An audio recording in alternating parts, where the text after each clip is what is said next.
Selamat siang pemirsa. Ibu Kota Nusantara atau IKN terus menjadi magnet bagi investor dalam dan luar negeri.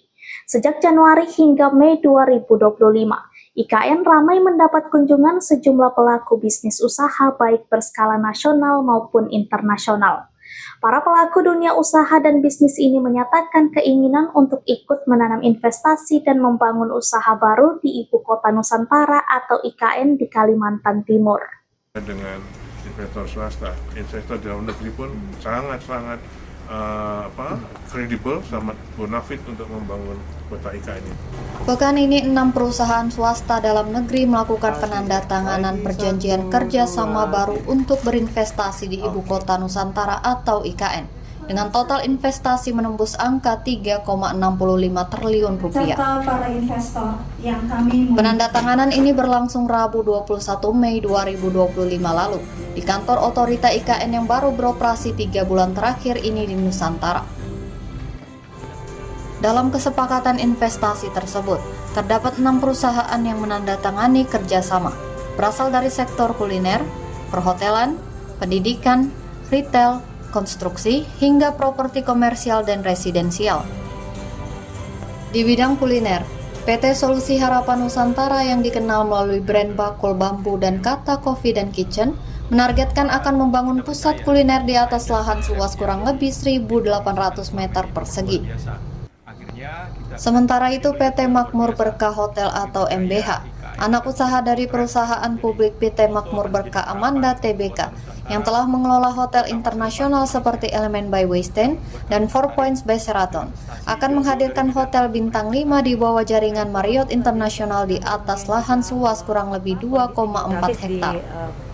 Kalimantan Timur khususnya di IKN, ada perbedaan nggak Pak? Atau mungkin ada kesulitan yang kemudian ditemukan dari pihak Bapak untuk berinvestasi di tempat ini Bapak?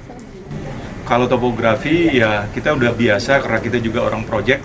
Topografi itu menjadi bukan hal yang menjadi tantangan, tapi sesuatu yang kita lihat di sini, topografi itu akan dimanfaatkan menjadi sesuatu yang unik ya untuk kondisi Ibu Kota Nusantara. Itu yang membuat menjadi IKN ini sangat menarik, luar biasa.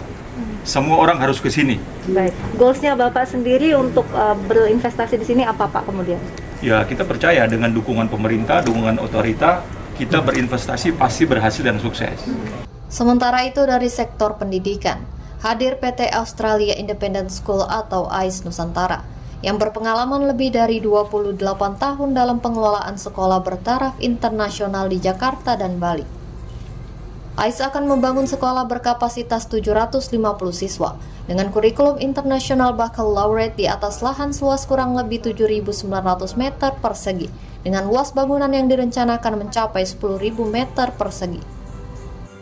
Di sektor retail modern, PT Maxi Nusantara Raya pelaku utama retail lokal Kalimantan Timur dengan jaringan swalayan seperti Maxi Swalayan dan Maxi Lux akan membangun supermarket modern lengkap dengan area kuliner food and beverage di atas lahan kurang lebih 0,21 hektar.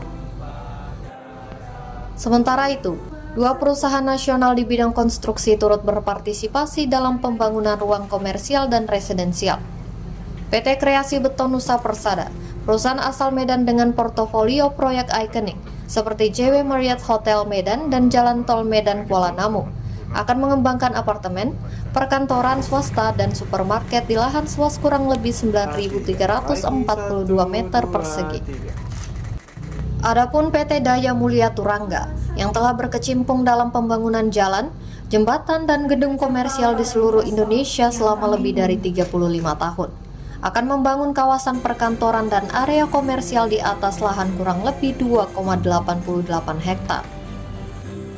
Dalam sambutannya, Kepala Otorita IKN Basuki Hadi Muljono menyampaikan bahwa sampai April 2025 investasi yang telah berjalan di IKN mencapai 62,8 triliun dari 42 perusahaan.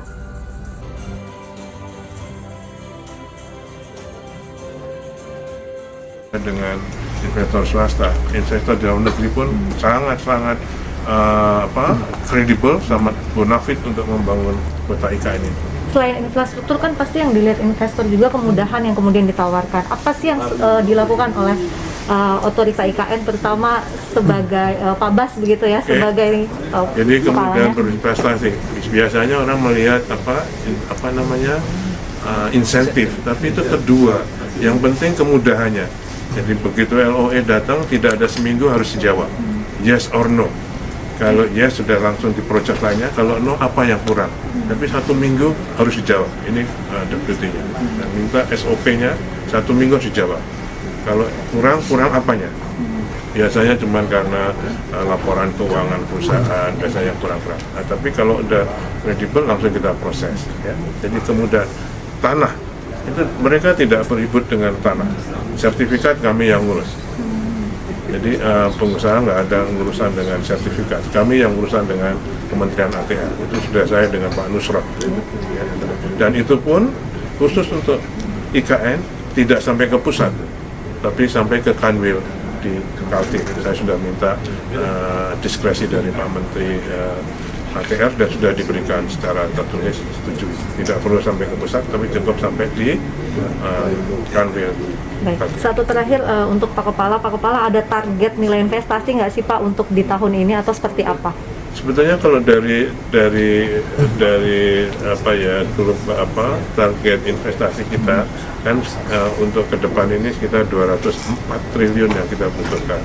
Dari APBN kita mendapatkan 48,8. Dari KPBU sekarang sudah ada 132 dan mungkin meningkat. Ya. Kemudian dari investasi swasta kita ada sisanya itu. Kita sudah berapa, tinggal berapa. Lalu mungkin juga dengan loan. Ya. Jadi saya kira sangat Realistis ya, Pak. target terukur sudah ada. Baik, terima kasih. Hingga saat ini jumlah tersebut terus bertambah dengan kehadiran 6 perusahaan baru. Basuki pun berterima kasih kepada para investor yang telah memberikan perhatian dan kepercayaan kepada IKN sebagai objek untuk berinvestasi. Sekedar catatan, otorita IKN tengah menunggu pengumuman lelang untuk pembangunan jalan yang akan mendukung aksesibilitas di kawasan inti pusat pemerintahan. Basuki juga menerangkan hingga kini tidak ada lagi sanggahan, sehingga penandatanganan kontrak untuk membangun jalan dan fasilitas yang bisa melayani investor akan berjalan lancar ke depan. Basuki juga menegaskan bahwa pihaknya kini bertindak selaku marketing officer dan bukan lagi sebagai kapasitas Menteri PUPR, sehingga pihaknya akan melayani seluruh investor yang ingin melakukan investasi di menjadi IKN. tantangan, tapi sesuatu yang kita lihat di sini, topografi itu akan dimanfaatkan menjadi sesuatu yang unik ya untuk kondisi ibu kota Nusantara. Itu yang membuat menjadi IKN ini sangat menarik, luar biasa. Semua orang harus ke sini. Baik, goalsnya Bapak sendiri untuk berinvestasi di sini apa Pak kemudian? Ya, kita percaya dengan dukungan pemerintah, dukungan otorita, kita berinvestasi pasti berhasil dan sukses. Deputi Bidang Pendanaan dan Investasi Otorita IKN, Agung Wicaksono, turut menegaskan peran aktif otorita IKN dalam mengakselerasi realisasi investasi. Sesuai peran Kepala Otorita IKN sebagai marketing, langsung melayani para investor untuk penandatanganan kontrak kerjasama, sehingga lahan di IKN kian laris dengan investor yang akan membangun negeri di ibu kota Nusantara. Agung menyampaikan optimisme bahwa kolaborasi ini akan membawa dampak jangka panjang yang positif, maupun kontribusi besar terhadap pembangunan berkelanjutan Nusantara, serta membuka banyak peluang bagi masyarakat dan dunia usaha lainnya.